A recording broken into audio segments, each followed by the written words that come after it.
You know that wedge shot you see the pros hit? The one that flies in low, bites hard after maybe one hop, two hops, and just stops, like right there. Stops on a dime. Yeah. It's amazing to watch. It really is. It's a shot that separates the best, isn't it? Totally. And today, that's exactly what we're going to deep dive into, mastering that specific low flight, high spin wedge. Yeah, and we're drawing heavily from Henrik Jensch today. He's the director of Golf Academy 360 Degrees, the one powered by Sportsbox AI 3D. He's got a great drill, but also a whole mindset for this shot. Perfect. So think of this as your shortcut, folks. We're going to figure out the essentials, what gear you need, sure, but also the key swing mechanics behind it all. Okay, so we see that ball checkup.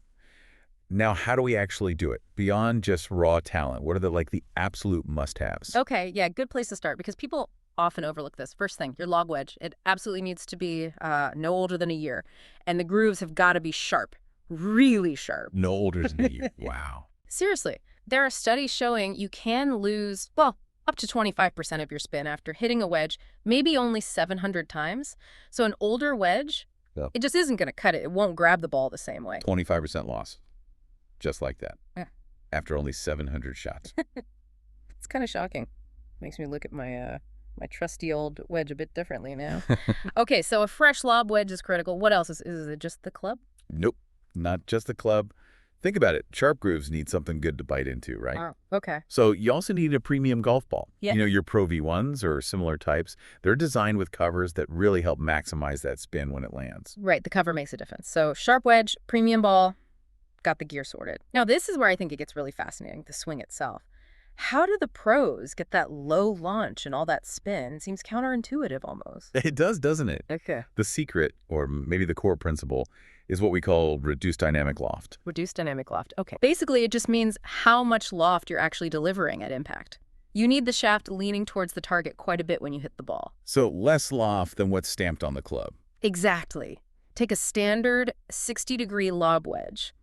To hit this shot well, you're aiming to deliver it with dynamically more like, say, 45 degrees of loft at impact. 45. That's a big difference. It is. And that forward lean, that reduction in loft, it does two things. One, it keeps the launch low, obviously. But two, it compresses the ball downwards onto the turf more effectively, really pinching it against those sharp grooves.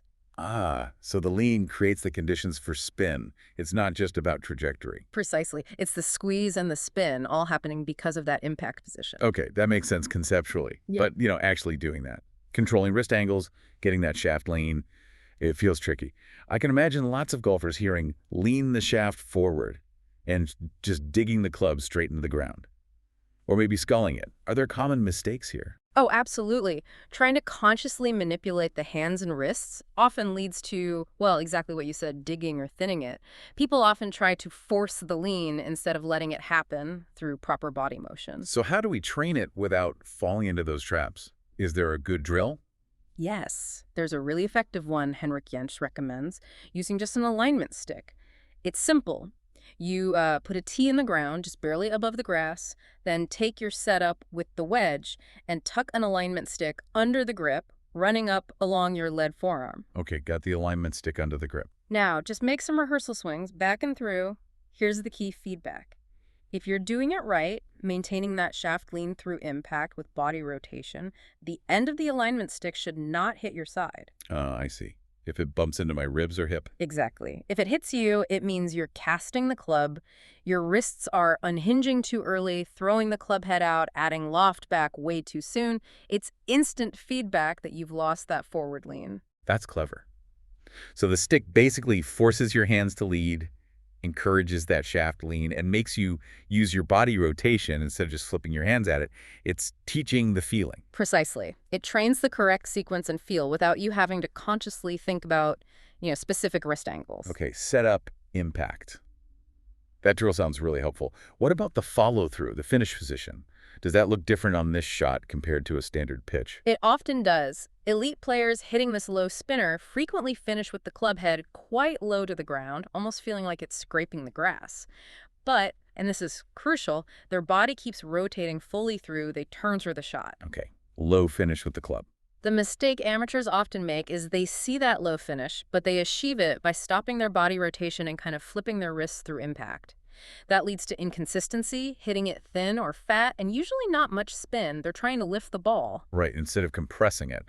So visualize the club head staying low, brushing the turf, making a shallow divot, maybe, but not digging a trench. Exactly that. Think brush, not dig. Remember, the low flight comes from presenting less loft at impact, not from hitting down on it super steeply. It's about the club face presentation. That distinction is key. Reduced loft, not just a steep attack angle.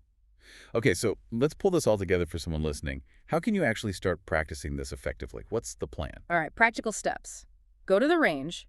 Start by hitting shots off a very small tee, just like in the drill setup. Place the ball position maybe slightly back of the center of your stance. Fall back a bit, small tee. Check. Then focus on the sequence. Feel that initial shaft lean at address. Hinge your wrists naturally on the way back. Then the key is to rotate your body through impact, feeling like your hands stay ahead of the club head. Aim for that low finish with the club head, feeling that brush of the turf after the ball. And presumably, use the alignment stick drill intermittently to reinforce that feeling of keeping the stick away from your body. Yes, absolutely. Use the drill for the feel, then try to replicate that feel, hitting the ball off the low tee. Consistent practice of that movement pattern is what builds the skill. Makes sense. Okay, so let's quickly recap the main takeaways for hitting that pro-level low spinning wedge.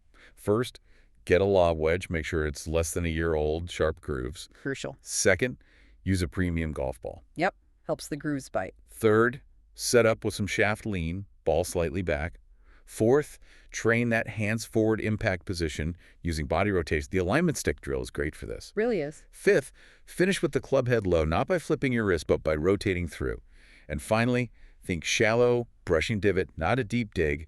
Compress, don't scoop. You nailed it. That's the essence of it. Awesome. That really clarifies things. And, thinking about all this, it kind of raises a bigger point, doesn't it? It makes you wonder just how much these seemingly tiny details, the age of your wedge, the exact type of ball, a subtle change in how your wrists work or how you rotate, how much they genuinely contribute to reaching that, that elite level of performance makes you think about what other small things might unlock skills we thought were out of reach.